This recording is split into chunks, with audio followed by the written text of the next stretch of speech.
Pão macio, todo trançado com pesto muito bem temperado e sem muito trabalho para fazer. Bem-vindo à Cozinha Romã e a um passo a passo bem simples de pão trançado. Eu começo nessa vasilha com farinha de trigo e como essa receita é para um pão pequeno, são apenas 2 xícaras. Nelas eu misturo 10 gramas de fermento biológico seco instantâneo, uma pitada de sal e meia colher de sopa de açúcar. Eu explico melhor a diferença dos fermentos no texto do site que acompanha a receita. O link para ele está ali na descrição do vídeo. E eu tento misturar cada um com a farinha antes, só para evitar um contato direto do fermento com o sal.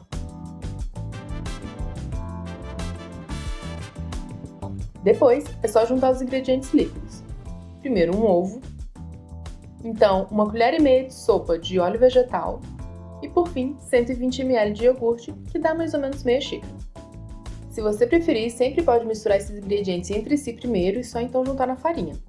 Mas eu quis mostrar que essa é uma daquelas receitas que dá pra só ir juntando tudo na mesma vasilha e, se você não estiver gravando um vídeo pro YouTube, facilitar a vida e sujar menos tigela. Eu botei uma pilha de tigelinhas pra lavar depois.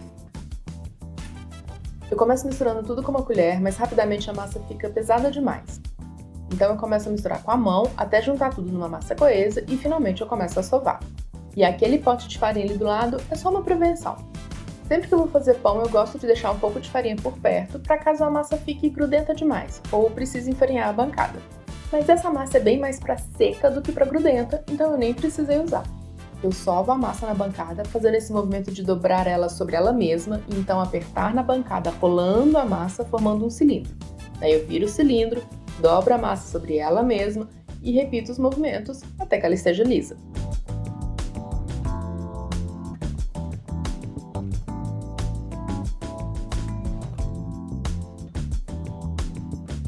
Essa não é uma massa que vai chegar no ponto de véu, tá? A ideia aqui é justamente uma massa mais simples e fácil para quem não tem muita experiência com panificação. Por isso as proporções dela são do jeito que são também. Quando ela chega num ponto em que tá lisa e mantendo o formato, eu faço uma bola com ela, girando sobre a bancada para criar um pouco de tensão. Então é hora dela crescer. Eu uso a mesma vasilha onde eu misturei a massa. Coloco nela um fio de óleo, então uso a própria bola de massa para espalhar o óleo dentro da vasilha, assim untando as duas. Então cubro com filme plástico para impedir que ela resseque enquanto cresce. Se você não quiser usar o filme plástico, vale colocar a vasilha dentro de uma sacola grande e amarrar para fechar bem. Quando o dia está numa temperatura amena, eu gosto de embrulhar a vasilha com um pano mais grosso para deixar tudo mais quentinho e ajudar com a atividade do fermento. Num dia com cerca de 20 graus, a massa demorou cerca de 40 minutos para enfornar. No fim desse tempo, eu untei e enfarinhei uma forma retangular, com cerca de 30 cm de comprimento, e liguei o forno a 230 graus para ir aquecendo. Então enfarinhei a bancada, transferi a massa inflada para ela e abri com um rolo de madeira, formando um retângulo. Quando a ideia é fazer uma trança, como dessa vez, eu não me preocupo muito com as medidas do retângulo. Eu só faço questão de deixar ele um pouco mais largo do que o comprimento da forma e tento não deixar as quinas muito arredondadas. Para isso eu vou puxando a massa com os dedos do centro da borda para as quinas. E como a massa é infla, pode deixar ela mais fininha, que não tem problema. Com o retângulo formado, é só espalhar o recheio sobre ele. Eu estou usando pesto caseiro e tem um post dedicado só para essa receita explicando todos os detalhes e o passo a passo. Ele também está linkado na descrição do vídeo. Eu gosto de fazer o pesto em casa porque eu posso deixar ele mais sequinho assim para facilitar a montagem da trança. Mas é claro que não só é possível usar o comprado pronto, como dá para trocar esse recheio pela mistura que você preferir. Aqui foi cerca de 1 xícara de pesto para deixar a massa bem coberta, mas sem excesso. Depois de espalhar o recheio, é só enrolar como um rocambole. O ideal é deixar o rocambole bem certinho, todo da mesma espessura e sem bolsões de ar entre as camadas. A verdade é que volta e meia eu falho nesse ideal e os pães continuam dando certo. Não ficam perfeitos, mas dão certo. Então não precisa preocupar demais com isso. Agora, uma coisa importante para facilitar o próximo passo é, depois de montar o rocambole, puxar a massa acabando de fechar o cilindro, para garantir que não fique sobrando recheio ali naquela última dobra.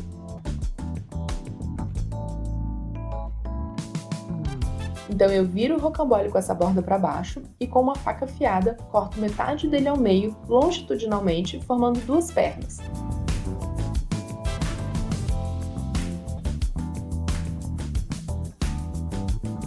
Eu viro essas pernas de massa expondo as camadas de recheio para cima e tranço as duas uma na outra. Aperto ligeiramente as pontas uma na outra também para segurar nesse formato. E aí repito todo o processo com o outro lado do rocambole, finalizando a trança.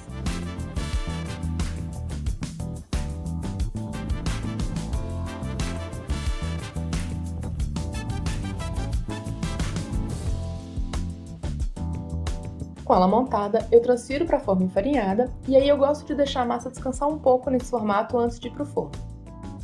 Não é para dar um salto de crescimento, é mais para relaxar a massa mesmo. Então uns 10 minutos só são o suficiente. E como é pouco tempo, eu só cubro com pano de novo, não precisa do plástico. Passado esse tempo, aí sim eu levo para o forno e nesse momento eu baixo a temperatura dele de 230 para 200 graus. E aí, depois de cerca de 30 a 40 minutos, a trança já estava dourada. Eu espero amornar antes de tirar da forma, mas indo contra todos os meus instintos, eu espero esfriar totalmente antes de cortar. Eu tenho preferido essa estética fosca, principalmente com massas com recheio exposto assim. Mas é claro que se você quiser um pão com aquele topo brilhante, é só pincelar com uma gema logo antes de levar para o forno. Isso é importante para garantir a textura final da massa e para o pesto acabar de firmar também. E a textura desse miolo é fofinha, mas firme. Esse pão não vai desfiar como um brioche faria, e eu acho que isso combina com esse formato, já que ele tem uma estrutura forte bastante para segurar as camadas de recheio e formar essa espiral verdinha do pesto. Lembrando que tem a receita por escrito no link da descrição, e qualquer dúvida é só me chamar nos comentários que eu tento ajudar. Tchau! Nessa tela final eu tô deixando mais 2 pães para quem quer começar a fazer pão em casa. As duas são receitas simples de fazer e que não exigem muito conhecimento técnico.